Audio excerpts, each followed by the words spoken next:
देख रहे हैं आप, मैं हूं आपके साथ साधना बत्रा और आप देख रहे हैं हमारा खास कार्यक्रम होली के रंग ग्रह नक्षत्रों के संग। तो आज हम इसी विषय पर बातचीत करने वाले हैं कि ये होली आपके लिए कितनी खास रह सकती है, क्योंकि रंगों भरा त्योहार आपके जीवन में कितना उत्साह लेकर आएगा, इसके बारे में हम जिक्र करने वाले हैं। क्योंकि होली है ही ऐसा त्योहार जिसमें हर कोई यही चाहता है कि उनके जीवन में खुशियां आए। इसी के साथ हमारे साथ खास मेहमान पंडित आचार्य धनंजय नाथ तिवारी जुड़ गए हैं। पंडित जी, बहुत स्वागत आपका।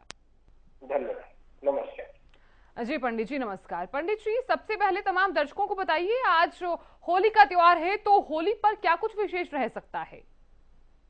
जी साधना जी, होली अपने आप में एक बड़ा ही भव्य, दिव्य और विराट उत्सव है। पहले तो जब हम लोग बच्चे थे, हम लोग ग्रंथों में पढ़ते थे कि हिंदुओं के सनातन धर्म के मानने वालों का सबसे प्रमुख उत्सव है, सबसे महत्वपूर्ण त्योहार। लेकिन अब तो ये हम सभी को मानना पड़ेगा कि संपूर्ण जगत, पूरी दुनिया होली किसी न किसी रूप में मनाती है। उत्सव, आनंद के अवसर को कौन खोना चाहेगा? सभी लोग इसको धूमधाम से मनाते हैं। और आप सभी दर्शकों से मैं कहूंगा कि इसका अपने आप में एक दिव्य पौराणिक इतिहास है। जब भी हम शास्त्रों को प्रमाण के रूप में देखते हैं, जब भी हम धर्म ग्रंथों को प्रमाण के रूप में देखते हैं, सबसे पहले मन में ये विचार आता है कि कब से, कौन सा ऐसा समय रहा होगा कब से होली मनाई जाती होगी। बड़ा ही प्राचीन काल से, जब से हम देखते हैं अपने सनातन धर्म को, शिव जी की होली आज भी हम देखेंगे तो वैष्णव संप्रदाय और शैव संप्रदाय अलग अलग होली का आप देखेंगे कि अलग अलग होली के लिए अलग अलग तिथि नक्षत्र मुहूर्त के लिए व्याख्या है। संत समाजों की अपनी प्रक्रिया है, वो लोग होली अलग से मनाते हैं। काशी की होली अपने आप में मशहूर है, वृंदावन की होली अपने आप में मशहूर है, बरसाना की होली अपने आप में मशहूर है।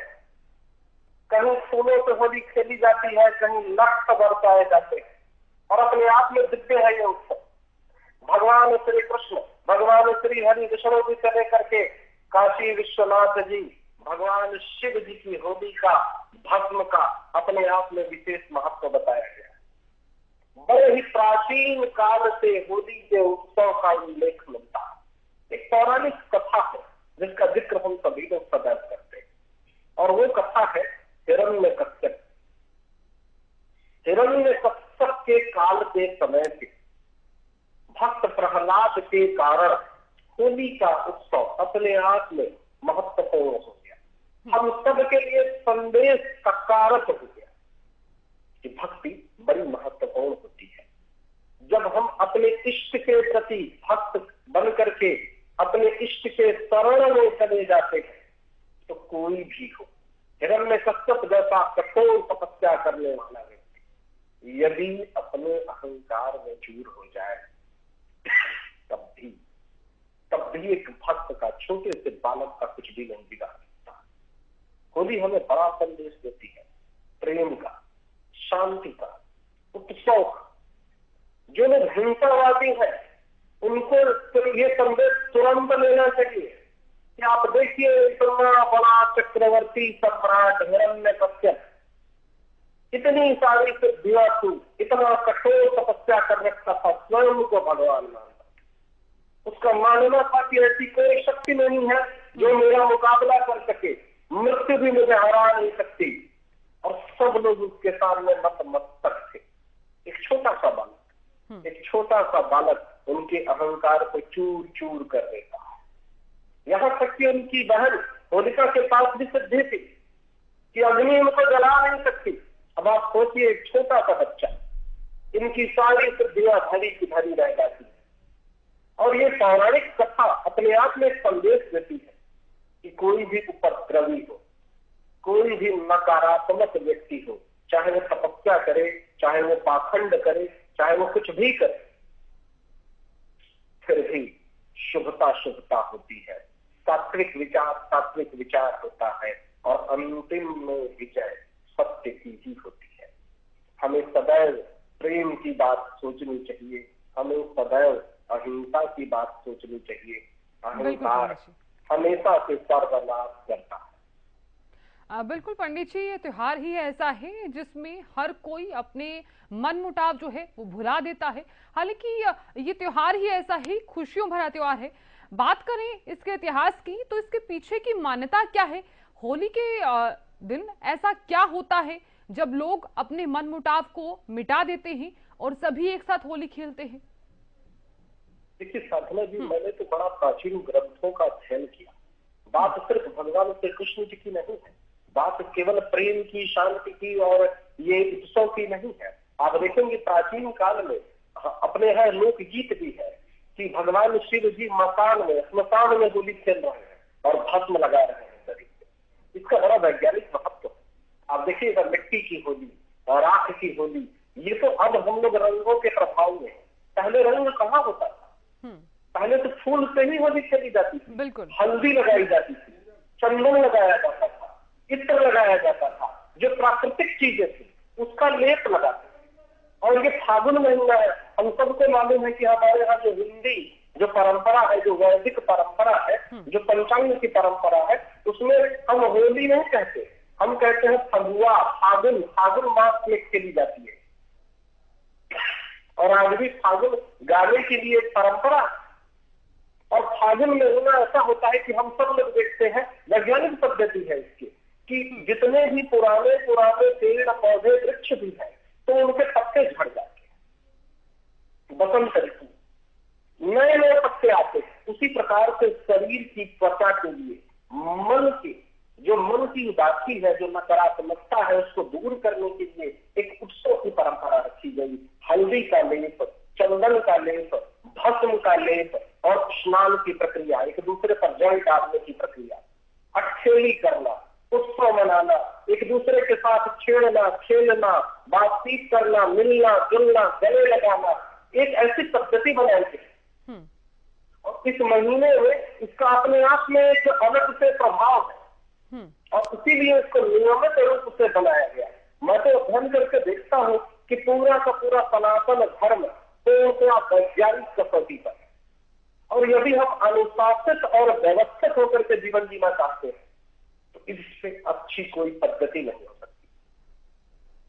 उत्सव का अपने आप में एक अलग आनंद और शरीर के स्वास्थ्य की, मन की स्थिति की अपने आप में एक अवस्था।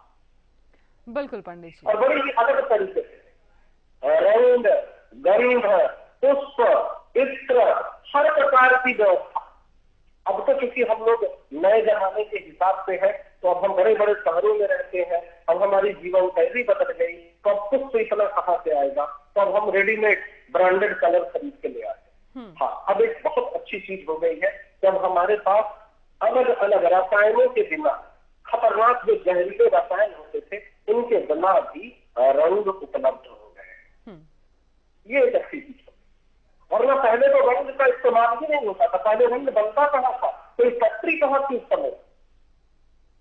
उस समय में तो एक दूसरे के ऊपर पुष्प की वर्षा करते थे, हल्दी का लेप लगता था, चंदन का लेप लगता था, भस्म लगाते थे, मिट्टी लगाते थे और इससे त्वचा अच्छी होती थी। आयुर्वेद में इसका महत्व है कि फागुन के महीने में, विशेष पूर्णिमा के बाद प्रतिपदा में यदि इस प्रकार की चीजों का हम लोग सेवन करें और इसको एक त्योहार के रूप में मनाएं तो शरीर स्वस्थ रहता है। दही लगाना, दूध से स्नान, शर्करा से स्नान, ये तो हमारे यहाँ की प्रक्रिया है।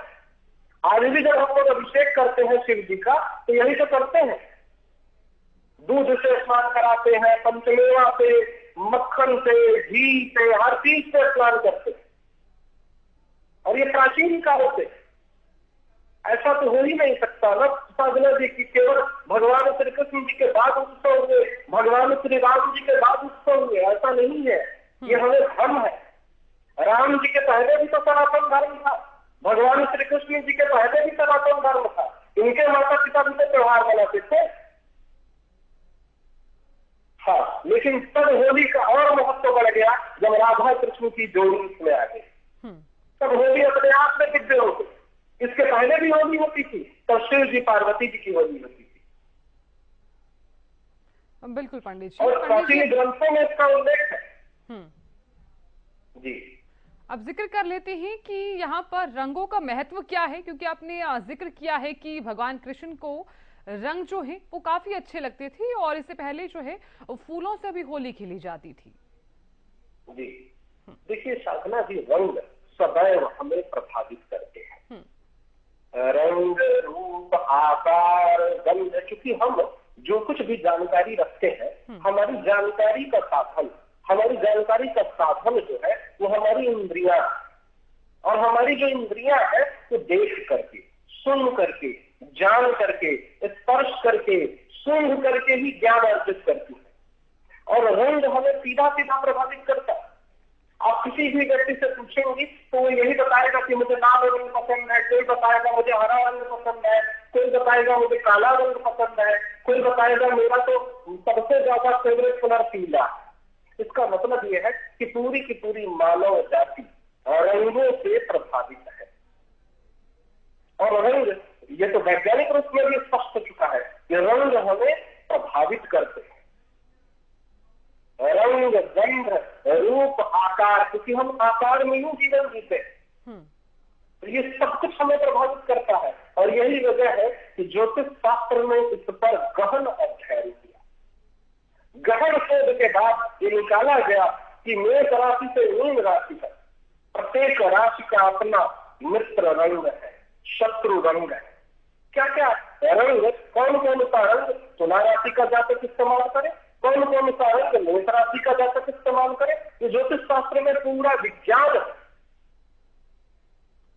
और मैं तो चाहता हूं कि साधना जी, मैं संक्षिप्त चर्चा भी इस पर करूं, और मैं अभी बताना भी चाह रहा हूं आप लोगों के माध्यम से कि मेष राशि के जातक आपके लिए लाल रंग का प्रयोग करना शुभ रहेगा।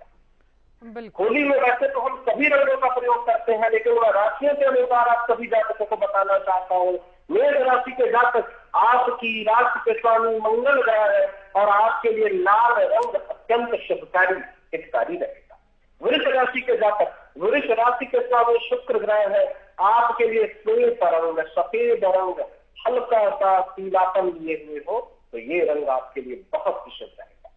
मिथुन राशि के जातक, मिथुन राशि के स्वामी बुध ग्रह है और बुध ग्रह का रंग होता है हरा। हरे रंग का प्रयोग करिए, आपके लिए अत्यंत शुभ मंगलकारी होगा। कर्क राशि के जातक, कर्क राशि के स्वामी चंद्रमा होते हैं और आपके लिए सफेद, वो वाला सफेद जो हल्का सा गोल्डन जैसे चंद्रमा का रंग होता, पीलापन के, ठीक उसी रंग का प्रयोग करें। सिंह राशि के जातक, सिंह राशि के स्वामी सूर्य देव है और आपके लिए महरून कलर जो रूबी का रंग होता है, वही रंग आप प्रयोग में लाइए, हमेशा मंगलकारी परिणाम आपको प्राप्त होंगे। इस बार की होली आप सभी के लिए शुभ रहे। मैं आगे बताना चाहता हूँ कन्या राशि के जातक, आपकी राशि के स्वामी भी बुध ग्रह है, आपको भी हरे रंग का प्रयोग प्राथमिकता के आधार पर करना चाहिए, हमेशा शुभता की प्राप्ति होगी। तुला राशि के जातक, शुक्र आपकी राशि के स्वामी है, सफेद रंग, क्रीम कलर जिसको कहते हैं, वो भी आपके लिए बहुत ही शुभ रहेगा।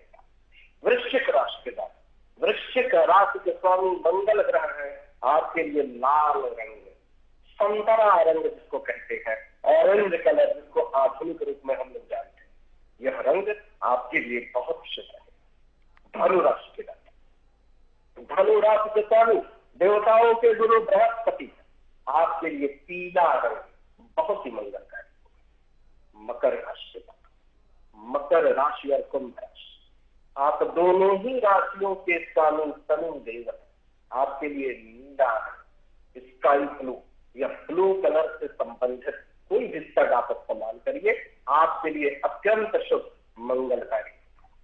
अंतिम राशि है मीन राशि, मीन राशि के स्वामी बृहस्पति है, आपके लिए पीला रंग, पीले से जुड़ा कोई भी तग आप इस्तेमाल कर सकते हैं, ये बहुत ही शुभ और मंगलकारी। बिल्कुल पंडित जी, अब बात कर लेते हैं कि ज्योतिष के हिसाब से कैसे मनाई जाएगी इस बार होली, क्या कुछ विशेष रह सकता है, क्या कुछ अहम रह सकता है? सबसे पहले तो साधना जी मैं सभी जातकों से कहूंगा, सभी दर्शकों से कहूंगा कि सारे भेदभाव भुला करके रंग, रूप, जाति, धर्म, मजहब किसी भी प्रकार का कोई भेदभाव नहीं किया, और अपने इष्ट देवता का आवाहन करके, अपने घर के देवी देवताओं का आवाहन करके, अपने पूर्वजों का आवाहन करके, जो कुछ भी आपके पास सामग्री उपलब्ध है, गंध है, धूप है, दीप है, नैवेद्य है, जो कुछ भी रंग आपके पास उपलब्ध है, फल फूल मिठाई पकवान जो भी आपके घर में बना है, सब कुछ इष्ट के चरणों में, भगवान श्री कृष्ण जी के, राधा जी के चरणों में समर्पित करें। फिर प्रसाद स्वरूप ग्रहण करिए, अपने मित्रों को भोजन कराइए, तरह तरह के पकवान जो कुछ भी आपके यहाँ बनता है सबसे निमंत्रण दीजिए, दूसरे के घर जाइए, गले मिलिए, सारी शत्रुता, सारी कटुता समाप्त कर दी, सारी नकारात्मकता को निकाल के बाहर फेंक दी। जाति का भेद, रूप रंग का भेद, बड़े छोटे का भेद, सारे भेदभाव समाप्त कर दीजिए। यही सनातन धर्म की परंपरा है। हमारे सनातन धर्म में कोई भी जाति, रंग, रूप, ऊंच नीच ऐसा कोई भेदभाव के लिए कोई भी जगह वेदों में नहीं है, कोई भी भ्रम नहीं रखना है। बिल्कुल पंडित जी, अब बात कर लेते हैं कि जिन व्यक्तियों के जीवन में आर्थिक तंगी आ रही है या फिर कोई भी दिक्कत परेशानी आ रही है, तो वो क्या उपाय कर सकते हैं इस होली पर?